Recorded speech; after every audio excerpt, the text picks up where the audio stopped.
اللہ نے قرآن کے ساتھ ساتھ معلم قرآن کو بھی بھیجا ہے، مفسر قرآن کو بھی بھیجا ہے، مدرس قرآن کو بھی بھیجا ہے، اور وہ ہے محمد صلی اللہ علیہ وسلم۔ تو قرآن کے ساتھ ساتھ محمد صلی اللہ علیہ وسلم کی زندگی، آپ کی سنت اور آپ کا فرمان جاننا بھی ہمارے لیے ضروری ہے، صرف قرآن نہیں۔ بہت سے لوگ آج دنیا میں نعرہ لگاتے ہیں، اس پر چل رہے ہیں، قرآن ہمارے لیے کافی ہے، قرآن ہی کو مانتے ہیں، حدیث کو نہیں مانتے ہیں۔ ایسے لوگ مسلمان نہیں ہیں، کبھی مسلمان نہیں ہو سکتے ہیں۔ ایسے لوگ جو اہل قرآن خود کو کہتے ہیں ہم قرآن والے ہیں، حدیث کو نہیں مانتے ہیں، وہ مسلمان نہیں ہو سکتے ہیں۔ رسول کی حدیث کو ٹھکرانے والا، رسول کی تعلیمات کا انکار کرنے والا مسلمان ہرگز نہیں ہو سکتا ہے۔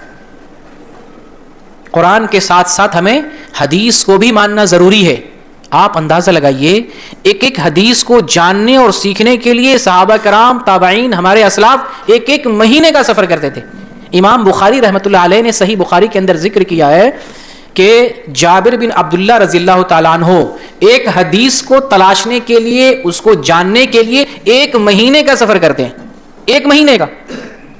اور یہاں لوگ پورے کی پورے حدیثوں کو چھوڑ دے رہے ہیں، ہمیں اس کی ضرورت نہیں ہے، ہمیں نہیں ماننا، اس میں شک پیدا کر رہے ہیں، احادیث کا انکار کر رہے ہیں۔ اس میں مختلف طبقات ہیں احادیث کے انکار کرنے والوں کے درمیان۔ ایک تو وہ طبقہ ہے جو سرے سے انکار کرتا ہے، جیسے عبداللہ چکڑالوی ہے، غلام پرویز ہے، بہت سارے نام اس میں، جو سیدھے سیدھے کہتا ہے حدیث کو نہیں مانتے۔ ایک وہ طبقہ ہے جو چھپ کر حدیثوں کو نہیں مانتا ہے، وہ گول مول باتیں کرے گا۔ ان میں جاوید غامدی کا بھی نام آتا ہے، جاوید احمد غامدی۔ وہ ڈائریکٹلی نہیں کہتا ہم حدیث کو نہیں مانتے، لیکن اپنی باتوں سے یہ لوگوں کو باور کرا رہا ہے کہ وہ حدیث کو نہیں مانتا ہے۔ صحیح بخاری کی حدیثوں کو بس تاریخ کی کتاب کہتا ہے۔ ایک حدیث کے لیے صحابہ کرام ایک ایک مہینے کا سفر کر رہے ہیں، ایک حدیث کے لیے۔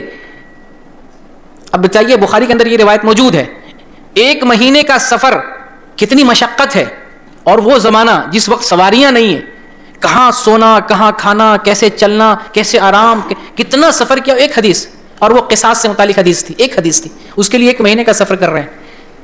اور یہاں ہزاروں ہزاروں کی تعداد میں حدیث آپ کہتے ہیں اس کی کوئی حیثیت نہیں ہے، تاریخی چیز ہے بس۔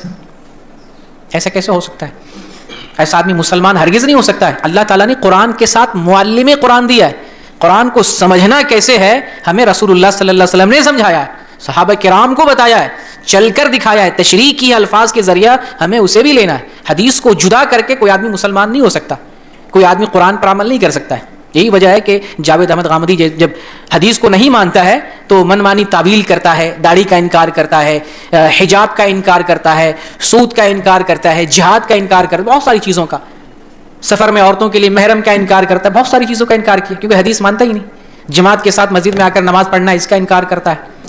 ایک پروفیسر ہیں پاکستان میں، پروفیسر محمد رفیق چودھری، انہوں نے جاوید احمد غامدی صاحب کے انکار حدیث پر بہت سارا کچھ لکھا ہے۔ ایک کتاب ہے ان کی، جاوید احمد غامدی اور انکار حدیث، اس کو پڑھنا چاہیے، کتاب السنت لائبریری پر یہ کتاب موجود ہے۔ بہرکیف حدیث کو قرآن سے جدا نہیں کر سکتے ہیں۔ آپ صلی اللہ علیہ وسلم ہمارے لیے معلم، مدرس بن کر آئے، قرآن کی تعلیم آپ نے امت کو دی ہے، صحابہ کرام کو دی ہے، قرآن کیسے سمجھنا ہے، قرآن پر عمل کیسے کرنا ہے، آپ صلی اللہ علیہ وسلم نے ہمیں اس پر چل کر عمل کر کے دکھایا ہے۔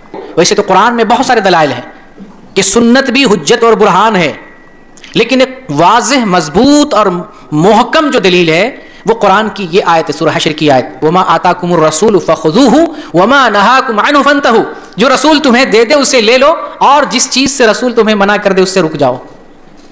اس آیت سے ہمیں کیا پتہ چلا کہ سنت بھی دلیل ہے، حدیث بھی دلیل ہے، اس کو تاریخ کہہ کے نیگلیکٹ نہیں کر سکتے ہیں، قرآن سے اس کو جدا نہیں کر سکتے ہیں۔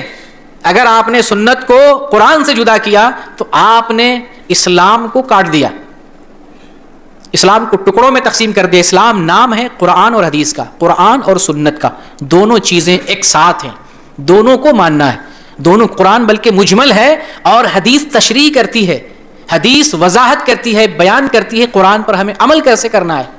ورنہ کوئی بھی ہما شما آئے گا، قرآن کا معنی کچھ بھی بیان کرے گا، صلاۃ کا معنی یہ ہے، زکوٰۃ کا معنی یہ ہے، حج کا معنی یہ ہے، وہ کچھ بھی کہہ دے گا۔ صلاۃ کا معنی صرف درود پڑھنا ہے، دعا کرنا ہے، نماز نہیں، مسجد جانا نہیں، یہ بھی کہہ سکتا ہے، کچھ بھی کہہ سکتا ہے معنی، کیونکہ صلاۃ کے معنی یہ بھی آتے ہیں، درود کے بھی آتے ہیں، دعا کے بھی معنی بھی آیا ہے، تو کہے گا نماز مسجد نہیں جانا ہے۔ تو بہرکیف سنت اور حدیث بھی ہمارے لیے دلیل اور برہان ہے۔